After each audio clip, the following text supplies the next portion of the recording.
Hi everybody, this is Dr. Osborne. What comes to mind when you think of the 1920s? Flappers? Wild parties? People buying things on credit? That time before the stock market crash which started the Great Depression? All of those things occurred in the 1920s, but so much more happened in that decade.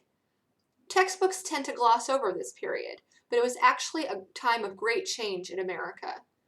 In this series, I'm going to explore some of the issues that brought this country into the modern age. I ended last week's video by introducing you to the American Legion, the largest veterans organization in the United States. After the Great War, soldiers faced a number of challenges once they were discharged. One of these was unemployment. Now that the country was no longer at war, the economy had to shift to a peacetime production. That meant that fewer supplies were needed. America plunged into an economic recession, and strikes for increased wages occurred in 1919 and 1920.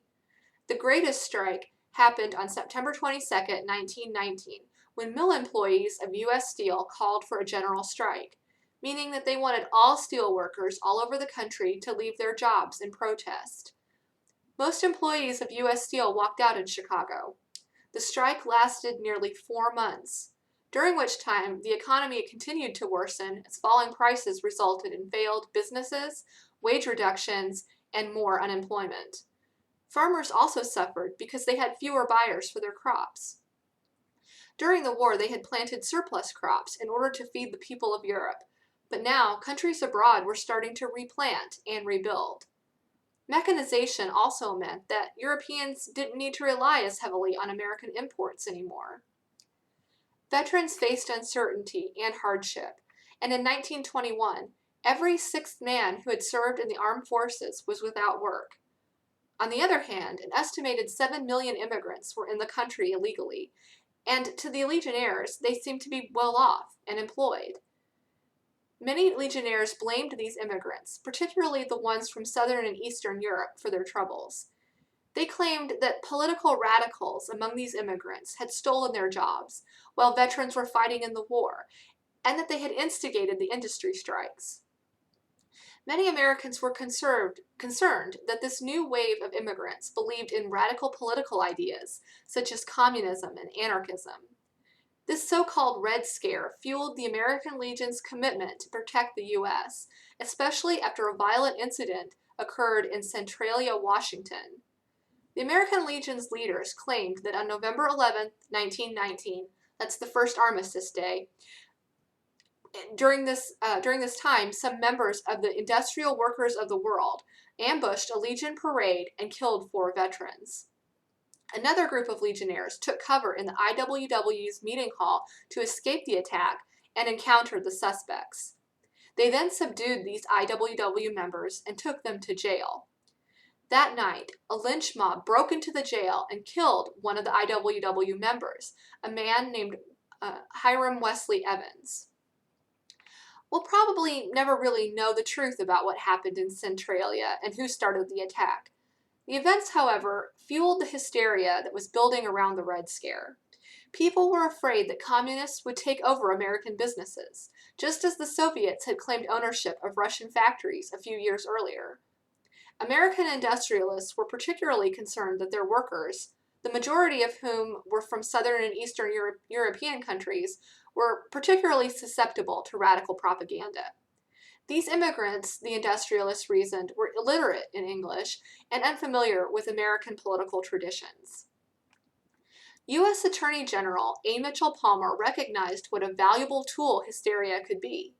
He wanted to be the President of the United States someday, but he knew that he needed better name recognition if he wanted to win.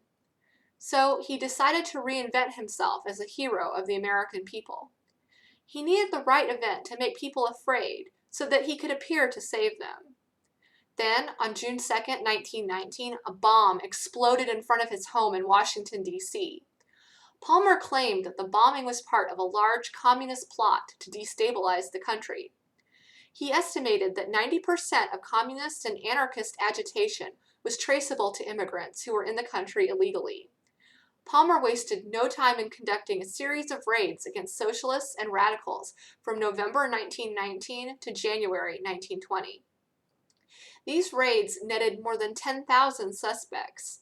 His agents searched union headquarters, meeting halls, and even private homes.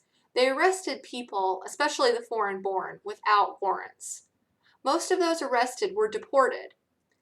Palmer apologized for nothing, even though he had broken the law by not obtaining search warrants and by arresting people without cause. He insisted that he had never ignored the standards of personal liberty and free speech. This fear surrounding immigrants and radical ideas is reflected in a trial involving two men named Nicola Sacco and Bartolomeo Vanzetti. Sacco and Vanzetti were Italian-born anarchists. In other words, they believed all forms of government were oppressive and should be abolished. In April 1920, they were accused of robbing a shoe factory in South Braintree, Massachusetts. Two men were killed during this robbery. The police arrested Sacco and Vanzetti when they went to a garage to pick up an automobile. A witness claimed to have seen that same automobile during the crime. Sacco and Vanzetti, however, maintained that they were innocent. They stated that they were going to use this car to distribute political literature. Nevertheless, they were found guilty and sentenced to the electric chair. Many intellectuals then took up Sacco and Vanzetti's cause and protested this sentence. They argued that the two men had been condemned not because they were guilty of any crimes, but because people believed that their radical political ideology presented a danger to the United States, and because Sacco and Vanzetti had fled to Mexico to escape the draft during World War I. Despite these protests, Sacco and Vanzetti were executed on August 22, 1927. Concerns over immigration eventually led the United States government to impose new restrictions on how many people from Europe could enter America. These controls were not lifted until the 1960s. Sacco and Vanzetti's trial was not the only landmark case to occur during the 1920s. In the next video, I'll explore the Scopes trial of 1924. See you next week!